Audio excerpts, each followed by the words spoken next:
My name is Ken Merritt. I'd like to welcome you to the November meeting of the Vermont Venture Network. We meet here every month at the Hilton.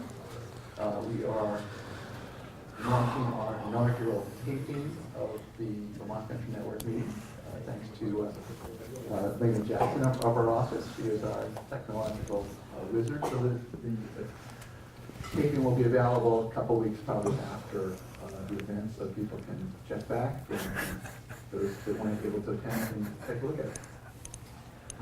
Actually, no announcements that I'm aware of for December. We're obviously going into the holidays, Thanksgiving and Christmas. So without further ado, I'd like to introduce our first speaker. We have actually two Growth Company showcase speakers this month as opposed to Growth Company and a main speaker. Just sort of worked out that way. So Steve Faust and Peter Gutzel of Yolo Snacks will tell you what they're up to. Nice. Good morning. Question of whether or not you can hear me. Yes. Thank you. I see nods in the back. I'm going to put this down. I project pretty well. My name is Steve Faust, and I'm one of the co-owners of Yolo Snacks along with my partner Peter Gutzel. And we get to tell you our story. One of the questions I was asked just a moment ago was, are you looking for anything? What do you want from us? And we don't want anything at this moment in time. We're here to just tell you our story and tell you what we've done and how we've gotten to this point. Here's our agenda today. We're going to tell you what is YOLO. Steve said we're going to tell you how we got here, where we'd like to go, and some of the things we see as keys. And to Steve's point, we have a lot of talent in this room, and I bet as you watch this that you'll be able to offer some things ways that you could help us. Tell us your story. Sure. Our logo, by the way, is, as you can quickly perceive, it says YOLO. This is our mascot, but this was designed by one of our consultants, Harvey Severance. Lynn Severance is a terrific graphics designer, and we were very indebted to her.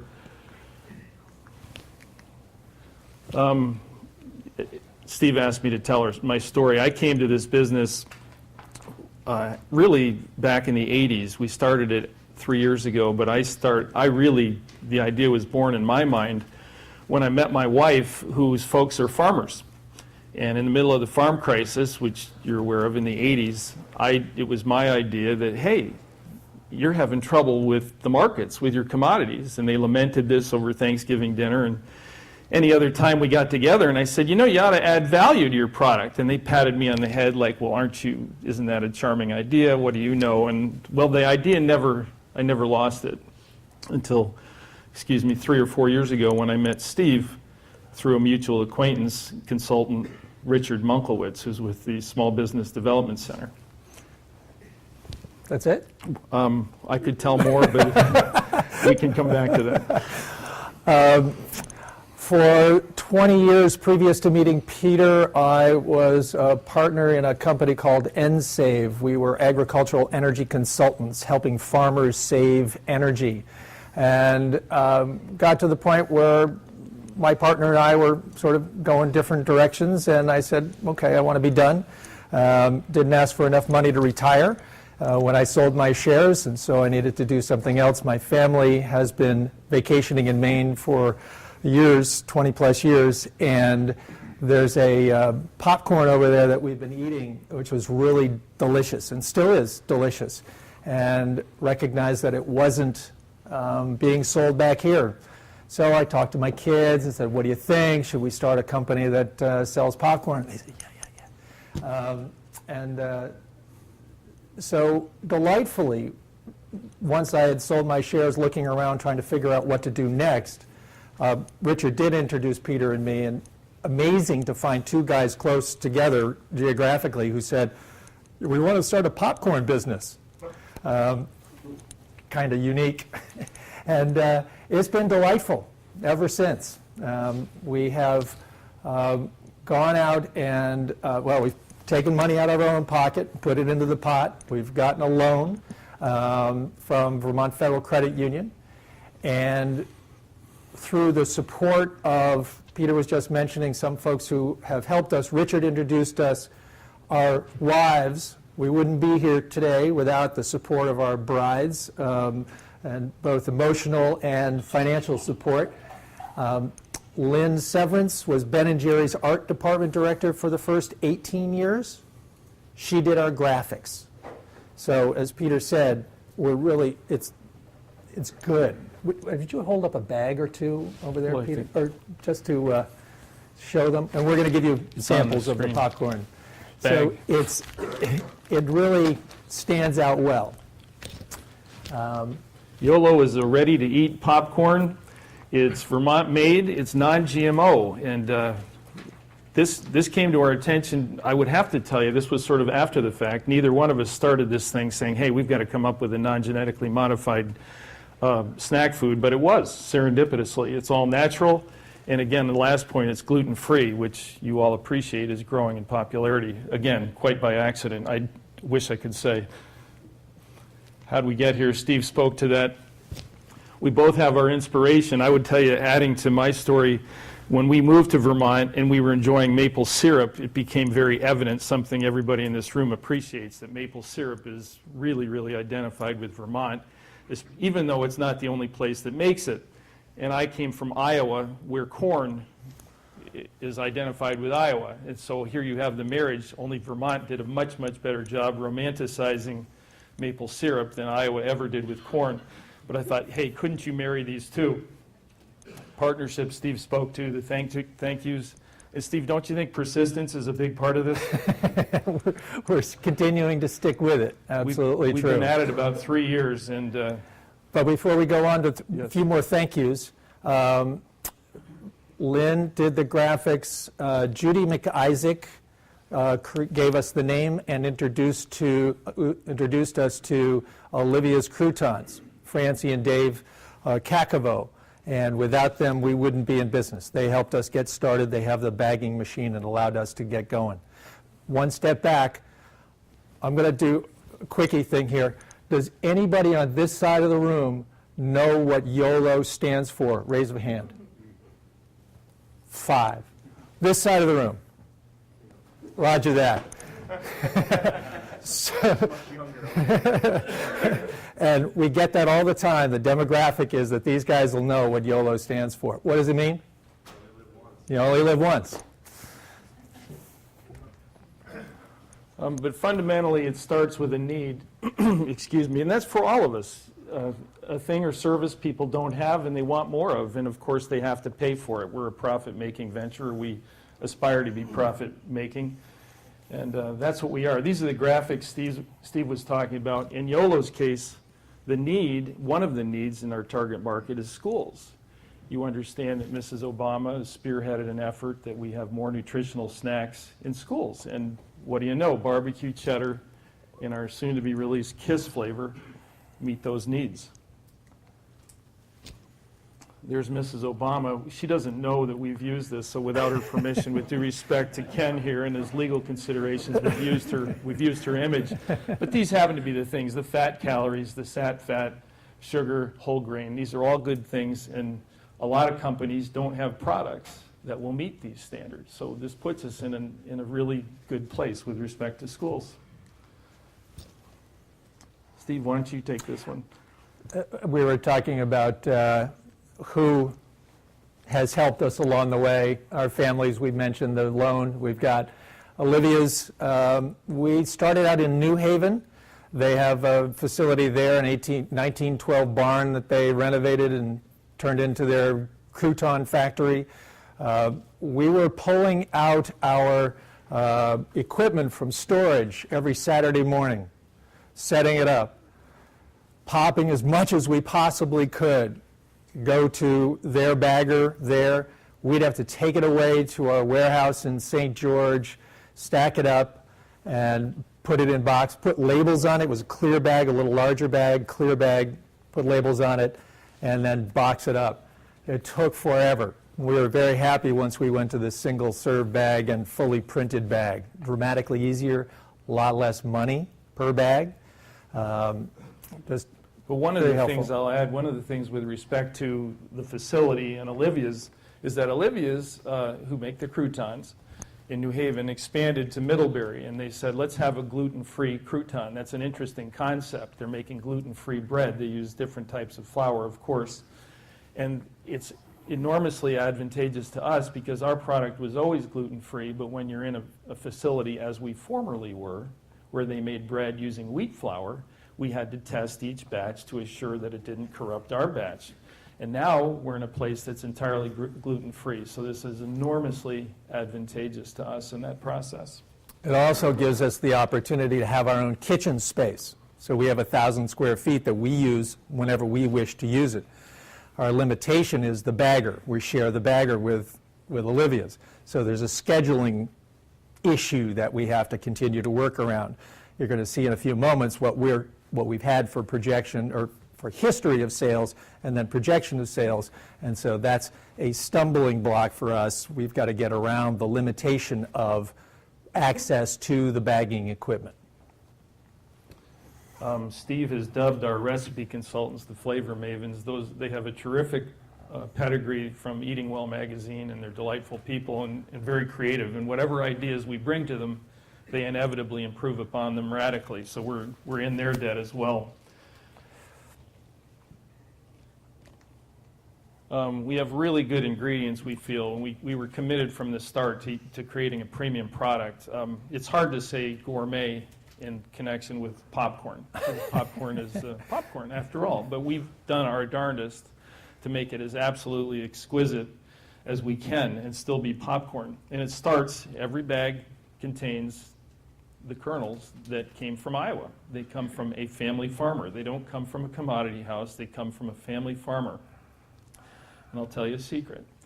This family farmer also grows for Orville Redenbacher, but who you've heard of. And one of the first things he said was, I grow that for them, but I have a better kernel that I'm going to sell to you. Isn't that a sales guy for sure? I mean, isn't that just it? So our kernels are better. Don't tell Orville. We'll let the market judge that, but they're better, and they're called hulless. Even though they have a hull, it has to have a hull or it wouldn't pop, but it's less pronounced. So you must try Yolo, and you can experience it. And our oil is highfalutin, non-GMO, and high in monounsaturated fats, so it's really good. We started out with 4 flavors. We had a hot chocolate for a while and didn't sell enough of it. It was really good, but it didn't sell enough. And so we passed on, and we've got a barbecue now.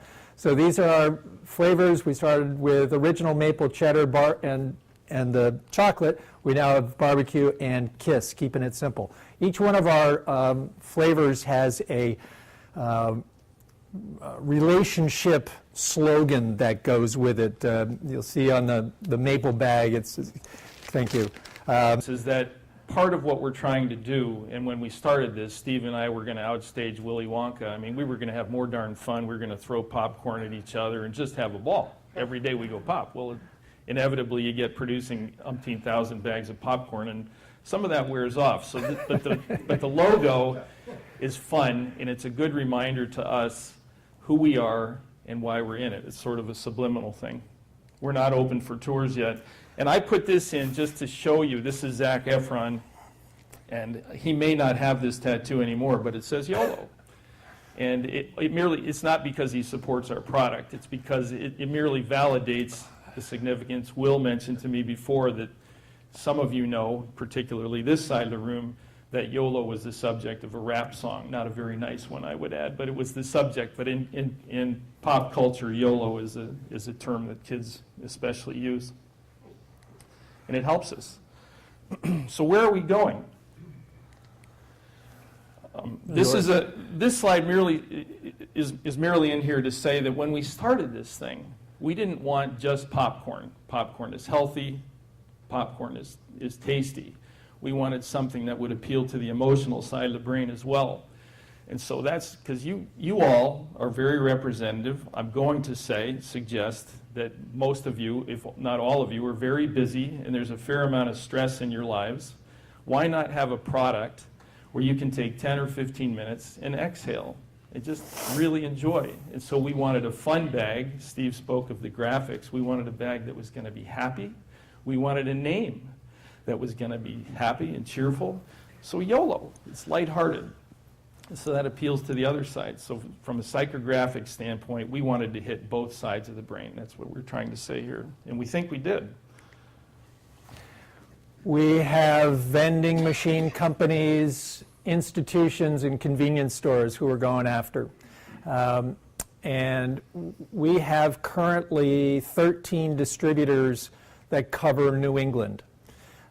We don't have the penetration within New England that we want, that we will ultimately have. But we do have distribution throughout New England at this point in time. We've decided to start in Vermont, spread ourselves out. And we've got stores right now in Oklahoma and Florida carrying our product, which is a lot of leapfrogging out there. And interest right now by a distributor in Chicago who's thinking about picking us up. And one of the avenues that we're looking at is vending. We've got 3 direct vending customers that we sell to now, and we have a single food broker who does sales to vending machine companies and convenience stores. That relationship happened over the earlier part of this year. We're working now to try to get a broker in the institutional marketplace, the schools and the hospitals. So one of the things that I want to brag about, just feel good about, that Peter and I have done, there are a lot of distributors throughout the same geographic area, call it New England. And if they've got a set of customers and they're going to the same set of customers, that's not a good thing. We want distributors that will cover the same geographic area but not be in competition with each other. So we've gone to, for instance, we were approached by Upper Valley Produce recently. They wanted to carry our product. Black River Produce was our first distributor, and we've got a great relationship with them. So I picked up the phone and called Scott Sparks, the sales manager of Black River Produce, and said, Scott, we've been approached by Upper Valley Produce. You guys are competitors. You go to some of the same customers. Do you have a problem with that? Is that going to be okay with you? And the reason that Upper Valley came to us was because they've got a customer who sells to schools. Actually, they run school dining services. So they want the product. They've got 100 schools that they run these dining services for. Upper Valley is their distributor. And so had that conversation, and it worked out very well. Black River doesn't have a problem as long as we're not going to go have a battle. They're not going to go have a battle over stealing customers and whatnot. And delightfully, the folks at Upper Valley Produce said, we've got no desire to have World War III with Black River Produce over your product or anybody else's product. Sure, we'll stay away. If we see Yolo snacks in one of our customers' setups, fine. We won't sell from underneath them. That's the good stuff. Something you'll find missing here, thank you, Steve, something you'll find missing is grocery stores. We sell in grocery stores, but as we were counseled very early on by some really good folks, grocery stores, as you undoubtedly appreciate, have slotting fees, big ticket for some of them to get in. In our case, we have a small presence in Shaw's. We're not bearing those costs, but oftentimes, if you want a prime space in a grocery store, you pay dearly for it. And this is sort of the road less traveled, the institutions. And we have a lot of entrepreneurial students here. It tends to be an area where there's less competition and where access to the market is freer. Our strategic goals are to start with Vermont and move basically concentrically out. Our product, you've seen it, single serve, healthy, fun, and we wanted to access high volume channels. This is our sales to date. The left-hand side, back in April, February of 2012, we were running about 150 bags a day, which is how we measure our production, in addition, of course, to a sales figure. When this small spike occurred in August of last year, and that's when we went to our graphics, our new bag. So there was a distinct spike when we went to our bag, and that's not surprising.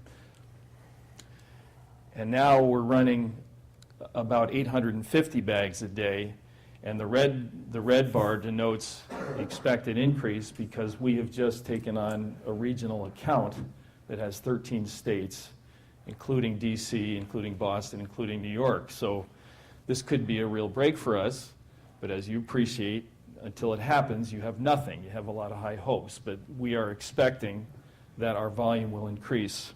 The straight line, the black line, I need to say, is that lovely point where Steve and I begin to take a salary, theoretically, where we could. So Steve mentioned families and the importance of our families in this endeavor, and particularly our wives. Excuse me, you understand the math. So those are some of the places that we've got. We actually have lost count of the outlets that carry us. The distributors sell the product to their customers, and they don't report to, every one of them doesn't report to us to tell us where they are. We're working with our web developer to allow us access to, or so that we can have access to the page that we can put down who's carrying the product. And so soon we're going to do a better job of being able to put on our website the places by state where you can find the product. Looking forward to that. Some keys to success. The importance of margin. Again, self-evident. If you ever watch Shark Tank, and I'll bet you do, some of you, one of the things they always hit is, what's your margin? In our case, it's 45%. But the point here is that the world, in my opinion, is not a respecter of our margin. They're always wishing to erode it. Everybody, me included, wants to get something for less money. And there are a few people out there who are glad to respect your margin, but inevitably people will try to get it more inexpensively. And we, and any budding entrepreneur or business person here, has to understand that you ultimately are the gatekeepers of your margin. So you must guard it, and you must guard it carefully. And if you give up promotions, you have to do it very thoughtfully. Money coming in, what do you know, has to be greater than money going out. But it's true, and it's so fundamental, but it's the truth, and we have to constantly remind ourselves of that. This was the blank one. I'm sorry. One of the things, as we grow, you saw the last slide. This is really significant because as we anticipate growth, and if there's a spike, we better be ready for it, right? We have capacity now, Steve and I. It's just Steve and us, Steve and me. We don't have employees, and we have the capacity now to produce reasonably about 15,000 bags a week. I showed you on that graph that we're somewhere around 8,000 bags a week. So we have to be ready. If all of a sudden we get slammed, which is a pejorative term for something really good, with orders, with high orders, we better be ready to fill them. And for a lot of businesses, I know you know this, for a lot of businesses, growth can be a blessing and a curse. And so one of the things that Steve and I are doing today, as a matter of fact, is meeting with somebody who can help us, our present host facility, who potentially can help us in assuring that we have the capacity to meet the expected growth. We don't want to wait until it happens. We want to prepare for it. So we have samples for you we'll give out. Go look us up on the web. Our website's pretty good. We like it. And like us on Facebook by all means. And one of the things I would like to do, Christopher, right? You're Christopher? Yeah. I have been talking to the UVM students, and one of the things that we would love to have would be a student take on the effort of getting us to be socially media savvy. Peter's a few years younger than I am. I'm 62. Facebook came along at about the time that I'm going, why does anybody want to know what I had for breakfast? And so it's a territory in which we recognize we've got to have a presence much greater than we do. And we know it can be utilized. We need some help utilizing that. So we're thinking of internship or some student. That's why they're here. That's right. That's it. Well, we would entertain questions at this point if there are any questions among you. Yes. Peter and Steve, thanks for telling your story to us. Good to see you, Steve. Nice to see you, Brian. Two questions. One, did you have any challenges marking YOLO? I would have thought that would have been difficult to get. And second of all, you mentioned the slotting fees. How are you financing your working capital? I'll take the first one. Peter can take the second one. No problem whatsoever in trademarking YOLO. The reason for that is that we trademarked it within the snack food industry. There is a Yolo surfboard company, there's a Yolo furniture manufacturer and yogurt or something, there are other sorts of things. And so within the snack food industry, not a problem at all. It was actually harder getting the permission to call ourselves Vermont Made. But we we got approval from the AG's office that we could do so. But it's an excellent question, and people often think of it because, as Will said, what about Drake? Apparently this gentleman, Drake, gets very sensitive when people use the term YOLO.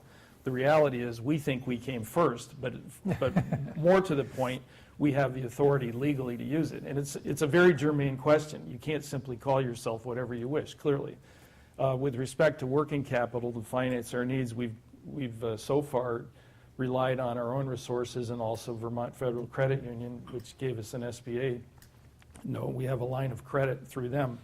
But as we grow, and if one of the answers for us is getting our own bagging machine and expanding our facilities so we have greater access, clearly, Brian, we will need more money to do that. And right now, we've been financing our growth through working capital generated from sales, and that's a big reason why we haven't been paid yet. But that's got to stop, and sometime soon, we're going to need people who help us produce it because it's not our best use of time. Long term, we need to be selling, we need to be promoting, we need to be managing it. Yes, sir. Once you get slammed, is the Vermont Federal Credit Union interested in extending your credit? And if the slam occurs, the vendor that you're going to be working with, or the partner, are they willing to put additional money into your firm? And if you get to the 1,800 bags on a break-even basis, are you talking about $500,000 in order to produce the product? And how are you going to deal with the initial money that's going to be needed in order to meet your production requirement? That's an excellent question. How are we going to have sufficient working capital if it comes? And I think, Steve, you can add to this, but I think one of the keys for us is that we're exploring a co-packer. A co-packer in the food business is somebody else makes it for you. And one of the great things about having a co-packer is that you don't have to finance the equipment. You merely pay under a contract some sort of a per unit cost. And we're in the process of negotiating that with a Vermont firm. Alternately, we could finance it through our own, we could explore financing, I should say, continuing to make it in our own facility, but we do not, to your question, we do not have approval to do so, and any lenders in here appreciate that the only way we would get that money is if we could secure it. So lenders are very judicious about that, we respect that, but we don't have unlimited capacity by any stretch to borrow more funds to finance working capital. So even in theory, equity could be an option, though we haven't really explored that as a primary option. Yes. Yeah. Please. On the initial SBA loans, did you find that you had to offer a personal guarantee in order to secure that? And how did you come to grips with that? I've talked to various entrepreneurs who have different perspectives on whether or not they're willing to personally guarantee a loan against a small business venture. Well, if I were a lender, this is a really great point because you have Peter, to. will you repeat the question? I don't know. The question is, do we have to guarantee it personally, and what's our attitude about that if we did have to? Because a lot of entrepreneurs face that, and it's a real dilemma. To be sure, Steve and I have assumed risk to do that. Not only have we assumed risk, our respective families have assumed risk. We had to pledge our homes. That's a big deal when you sign your home away. That's really saying, and isn't that a good thing? I mean, really, talk about having skin in the game. We have it. So we wake up every day. We understand the gravity of this. It's fun. Yeah, we can be like Willy Wonka. But at the end of the day, we better make a go of this thing because we have a lot at stake. And I think your point is excellent. Because if there's someone in the room who endeavors to do it, you have to have the capacity, the emotional capacity, and the financial capacity to undertake it because it's a big deal. And I have a partner who I trust, and that's a big deal. I'm confident in Steve, and if you don't have that, you have nothing. So I mean, we've bet on each other. I don't like that word. We've assumed risk on the assumption that both of us are going to deliver. And I think so far we've been really fortunate, and I'm thankful to say we're moving in the right direction. Yes, sir. Yeah, Steve, you had mentioned something about your current distribution network and where that's going, potential overlaps or conflicts that are there. And right now, not a problem, maybe a problem in the future. When you go in the future looking to sell the company, what are you doing to make sure those relationships are potentially dissolvable in case a large organization already has an existing distribution network and they want to come in and just do it themselves? So the question is, what happens with our distribution network that we currently have, and we get to the point where we're going to sell the company, quite a few years away, and that organization that buys us has its own distribution network. What happens to the relationships that we have with our current distributors? We don't have a contract with any distributor at this moment in time. Nothing that we have signed with a distributor, nor with a broker. So at this moment in time, if someone were to come along, Frito-Lay, that has an organization out there already, and wanted to buy us, then they get to do what they want to do. And whether they respect and utilize those existing distributors, up to them. Last one. How much capital have you invested? Not equity, but cold, hard cash. Personally, each one of us, 25. Right, and we've borrowed significantly more than that. But somebody wise told me, I was in Iowa at the time, and I was speaking with a gentleman who runs Anderson Erickson Dairy, and we had lunch, and he was pretty incredulous when I told him what a great dream we had, because we hadn't started yet. And he said two things. He said, it's going to take you more time than you ever imagined. And he said, it's going to take you more money than you ever imagined. And I think that's really, really good advice. It was a real reality check, but I think it's a really good piece of advice. I don't think $25,000 is a lot of money today, but certainly we have a stake in it that's substantially more. We're, excuse me, we are on, as this gentleman said, reminded us, we are on the hook for quite a bit more than that. Thank you. What a pleasure. Thank you very much.